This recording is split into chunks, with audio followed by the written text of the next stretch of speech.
del Código Civil Federal. Con su permiso, diputado presidente, le suplico integre mi iniciativa al día de debates.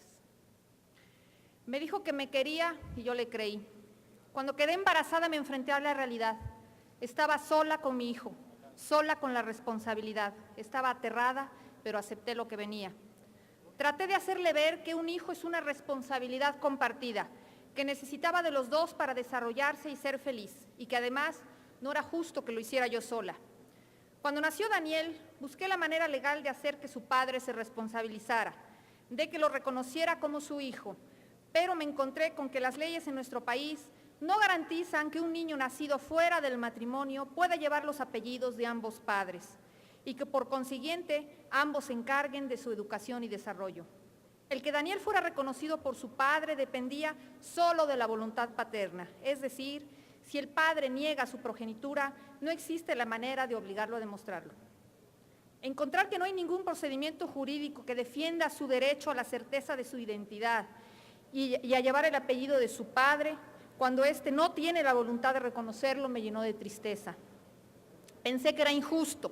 La irresponsabilidad de su padre no solamente le niega a Daniel los derechos que le confiere la ley para la protección de los derechos de las niñas, niños y adolescentes, de tener los apellidos de ambos padres y las obligaciones jurídicas derivadas de la filiación, como la satisfacción de sus necesidades de comida, habitación, vestido, recreación y asistencia en caso de enfermedad, sino que también vulnera los míos consignados en la Ley General del Acceso a las Mujeres a una vida libre de violencia. ¿Cómo puedo acceder a una vida libre de violencia cuando se ejerce violencia económica en mi contra? Del mismo modo, la Ley General para la Igualdad de Hombres y Mujeres es letra muerta para mí cuando no puedo accesar al tiempo necesario para mi desarrollo personal. La igualdad de oportunidades se ha vuelto una meta difícil cuando recae solo en mí el peso de la responsabilidad paterna y no puedo aspirar a prepararme mejor para dar una vida mejor a mi familia. ¿Cómo puedo ser igual a un hombre, tener una educación que me empodere y aspirar a tener un trabajo digno, cuando el abuso que significa la irresponsabilidad paterna fomenta de manera cruel la desigualdad? ¿Cómo puedo aspirar a ser igual a un hombre si la ley le da más valor a la palabra de un hombre que a la de una mujer? Para decirlo rápido, la situación en la que nos encontramos, mi hijo y yo, vulnera tanto mis derechos como los de él. La falta de una construcción conjunta de los derechos humanos de las mujeres y de las niñas y niños y adolescentes se observa de manera clara con nuestro caso. Tengo la suerte de tener trabajo. Si vender joyería en las oficinas públicas se puede considerar un trabajo, pero llevo comida a mi hijo. El padre de mi hijo se queja de su mala situación económica, pero yo me pregunto, ¿qué haría él si regresara a su casa todos los días y al abrir la puerta se encontrara con un niño con hambre? Cuando salgo a trabajar por las mañanas, paso a dejar a Daniel a la escuela. Es mi madre la que lo recoge cuando sale, pero no es sino hasta la noche, cuando regreso a mi casa, que lo vuelvo a ver.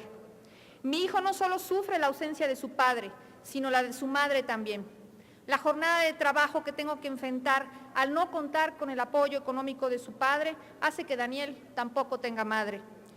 Me ha preguntado muchas veces quién es su padre, y yo temo que la falta de estímulos suficientes que le ocasiona no contar con la figura paterna y el experimentar tan dolorosamente su abandono signifique para él una pérdida en el potencial de su desarrollo. Es decir, no se trata solamente de alimentos, sino de una situación de exclusión social que lo conduzca al empobrecimiento evolutivo.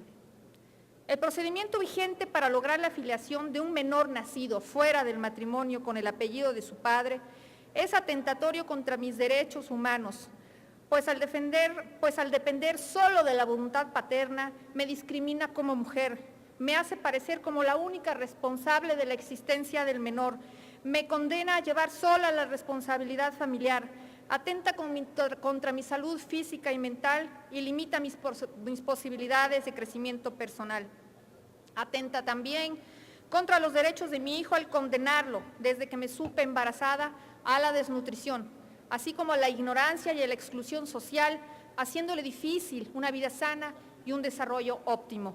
A veces me pregunto en la soledad de mis noches, ¿no existe la justicia para Daniel y para mí?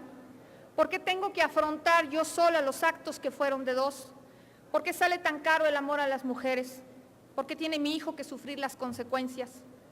Aspiro a que las leyes en mi país protejan a los niños nacidos fuera del matrimonio y a sus madres, reconocer el gran número de familias monoparentales y su problemática, así como adecuar esta realidad a la legislación y a las políticas públicas, será un gran paso para el desarrollo social en México.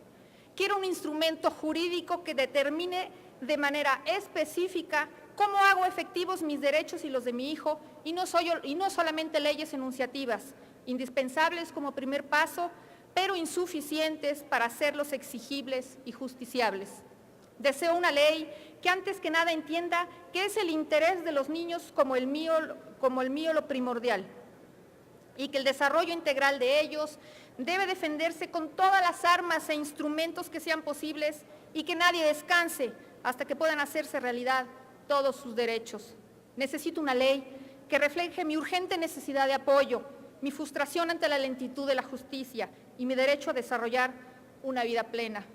Exijo una ley que haga posible que mi hijo sea reconocido por su padre sin que medie necesariamente su voluntad y que haga que participe conmigo en la responsabilidad de darle de comer, de vestirlo, de darle un techo, de que se divierta y de curarlo cuando se enferme.